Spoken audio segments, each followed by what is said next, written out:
Gesamtkunstwerk, originally associated with Richard Wagner, is a combination of multiple art forms music, performance, visuals, and narrative into one unified experience.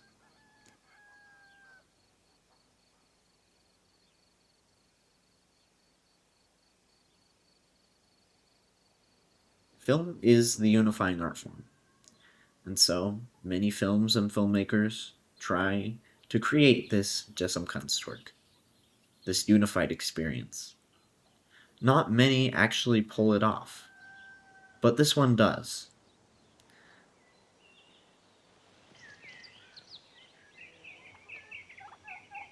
This film is one of the best examples of that idea, because it isn't just telling a story, it's expressing one idea through every part of filmmaking at once.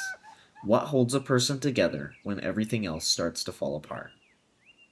It's one of the greatest screen adaptations of one of the greatest stories with one of the greatest performances and some of the greatest music. That's right, I'm talking about.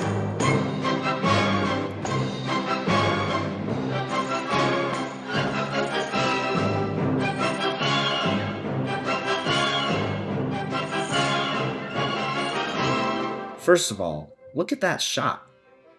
I mean, if you're gonna put your entire opening credits over just one shot, it better be a good one. At its core, Fiddler on the Roof is a melodrama in the classical sense. It's built on heightened emotion, moral conflict, and social pressure. Tevye isn't fighting a villain. He's fighting something much, much worse. Change. Every major conflict in this film comes down to the same question. Do I hold on to tradition, or do I adapt? Tradition! Each daughter pushes that conflict further. Saito, Tevye's oldest daughter, challenges arranged marriage. It's crazy! Times are changing, Reb Tevye. The thing is, over a year ago, your daughter Seidel and I gave each other our pledge that we would marry. Hodel chooses love over staying home. We will be married under a canopy. Yes. No doubt. A rabbi or two were also arrested. And Hava crosses a line Tevye feels he can't accept. The stakes keep escalating, not through action, but through emotional and moral tension.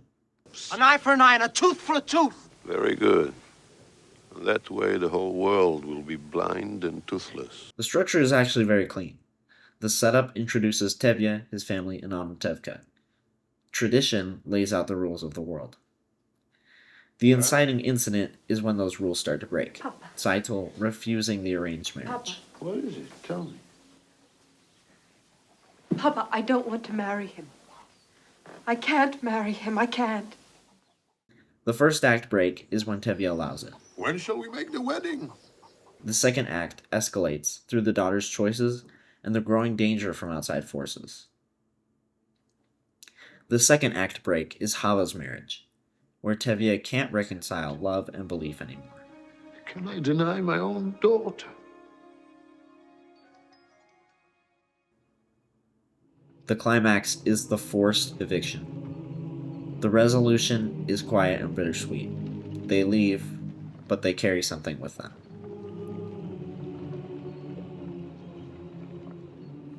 Let's talk about form. This is where the film really becomes a total work of art. Lord, who made the lion and the lamb, you decreed I should be what I am. Would it spoil some vast eternal plan? If I were a wealthy man.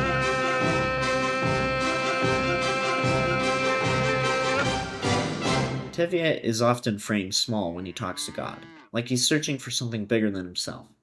But in moments of decision, we get closer, almost stuck with him, letting us sit with his internal struggle. The editing is especially interesting during decision-making scenes. Time slows down, distance grows. There's emotional close-ups and video that doesn't fully fade into view. The film isn't just showing us events, it's showing thought. No. There is no other hand. No, Papa! No! No! No!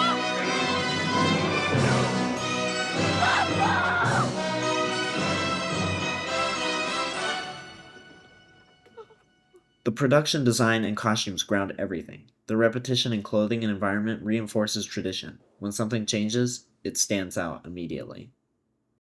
Maybe that's why we always wear our hats. The music isn't just decoration, it is the story. It carries emotion, theme, and character. Obviously, this is a musical. Lots of the story happens in the music. But there's also something deeper going on. There's something deeper going on with the fiddler himself. At the beginning, Tevye describes the fiddler as a symbol of trying to live a simple life in difficult conditions. A fiddler on the roof. Sounds crazy, no? But here, in our little village of Anatevka, you might say every one of us is a fiddler on the roof. But as the film goes on, the fiddler starts to feel less like a symbol and more like an actual presence. Look at this scene. I'm giving you this news because I like you. You're an honest, decent person, even though you aren't you. Oh, thank you, Your Honor. How often does a man get a compliment like that? And the news? We have received orders that sometime soon this district is to have a little unofficial demonstration.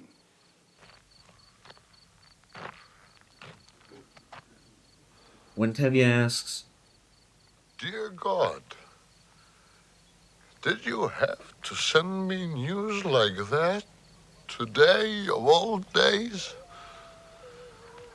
I know, we are the chosen people.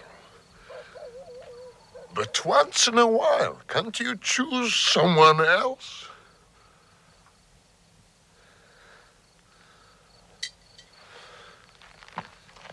Anyway, thank you for sending your husband for my title.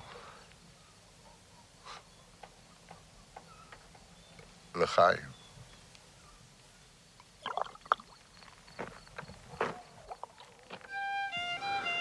all of a sudden, the fiddler appears. He plays If I Were a Rich Man. It's like a reminder to Tevye.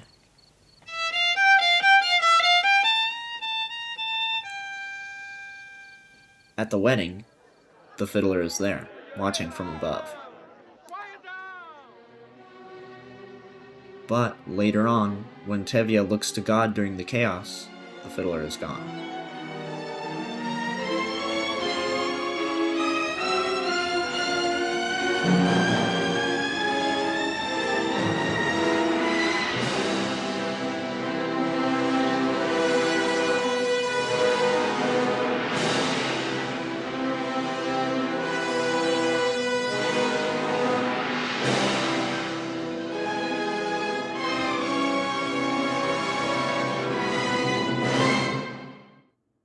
And when Tevye leaves, the fiddler follows. It's like the music and what it represents. It never leaves him, even when everything else does. The plot is definitely not the most important thing about this film. This movie is boring, or it should be. This movie should not be my favorite movie, but it is. Why is that? I'll tell you. I don't know. It's about a simple life, a poor, ordinary, unstable life. It's about a milkman. It's not about resistance or rebellion. If it was, the movie would be about Perchik. The winds of freedom are beginning to blow all over Russia. But it's not. It's about Tevye the milkman and his 3 daughters. I have 5 daughters. 5. Daughters. Girls should learn too. Girls are people.